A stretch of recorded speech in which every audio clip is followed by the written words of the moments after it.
भयभीत आदमी शांत रह ही नहीं सकता, उसके भीतर ही कंपन जारी है, वो रुष्ट होने को तत्पर है, वो छोटी छोटी बातों से दुखी होता है, बड़ी क्षुद्र बातों से दुखी होता है। तुमने कभी सोचा कैसी छोटी छोटी बातें तुम्हें दुखी कर जाती? अति क्षुद्र बातें तुम सोचो तो खुद ही हंसोगे। पत्नी को चाय लाने में 5 मिनट की देरी हो गई कि बस तुम रुष्ट हो गए, और ऐसे रुष्ट हो गए कि शायद रोज दिन भर रहे। लोग कहते हैं बिस्तर के गलत कोने से उतर गए, गलत से भी उतर गए हो तो उतर गए, खत्म हुआ, मगर अब दिन भर वो जो बिस्तर के गलत कोने से उतर गए हैं वो दिन भर पीछा कर रहा है। किसी आदमी ने नमस्कार न किया कि दिन भर छाया की तरह कांटा चुभता रहता। कोई आदमी देख के हंस दिया, रुष्ट हो गए। ऐसे छुई मुई, ऐसे दीन होकर संभव नहीं है कि तुम कभी आत्मवान हो सको। जरा देखो भी तो किन बातों पर रुष्ट हो रहे हैं। इन बातों में कुछ सार भी है।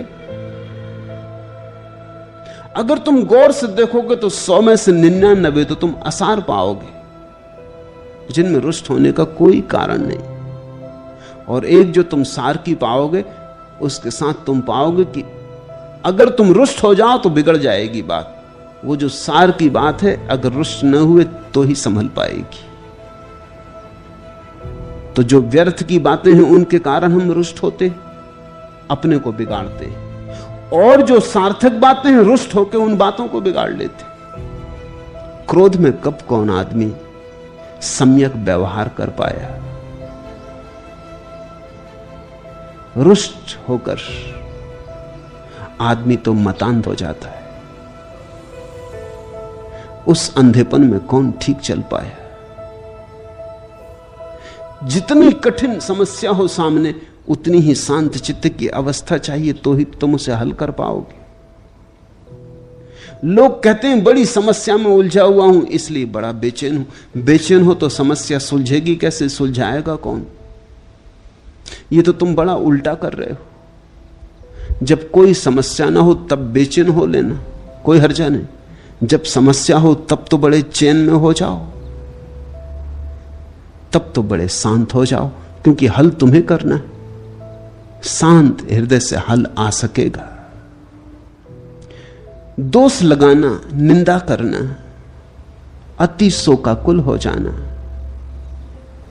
छोटी छोटी चीजों पर फाउंटेन पेन ठीक नहीं चल रहा, खर खर की आवाज कर रहा है, शोकाकुल हो गए। अपने व्यवहार को जांचते रहो, देखते रहो। बोकुजू ज़ेन फकीर हुआ। वो जब अपने गुरु के पास था, छोटा बच्चा था, उसका काम था गुरु का कमरा साफ करना। कमरा साफ कर रहा था कि गुरु के पास एक बड़ा बहुमूल्य मूर्ति थी, बड़ी बहुमूल्य मूर्ति थी बुद्ध की। वो गिर गई, वो चकनाचूर हो गई। वो बहुत घबराया। गुरु को उस मूर्ति से बड़ा लगाव है। वो रोज 2 फूल उस मूर्ति के चरणों में चढ़ा जाते,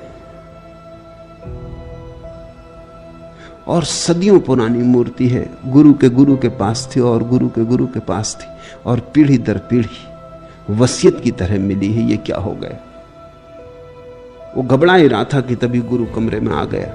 तो उसने मूर्ति अपने दोनों हाथों के पीछे छिपा ली, और उसने गुरु से कहा, एक बात पूछनी, जब कोई आदमी मरता है तो क्यों मरता है? तो उसके गुरु ने कहा, उसका समय आ गया। तो उसने कहा कि आपकी मूर्ति का समय आ गया।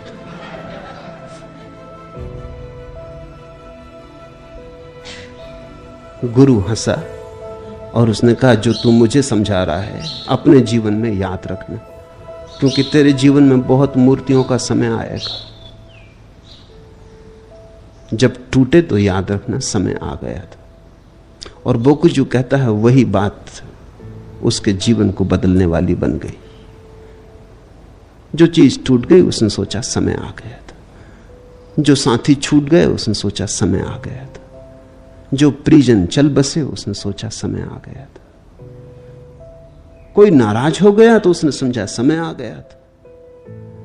बोकुजू ने कहा कि यह बात मेरे लिए सूत्र बन गई, ये अहिर्निश मेरे मन में रहने लगा कि वही होता है जिसका समय आ गया था। धीरे धीरे धीरे कोई भी चीज फिर सो का कुल ना करती।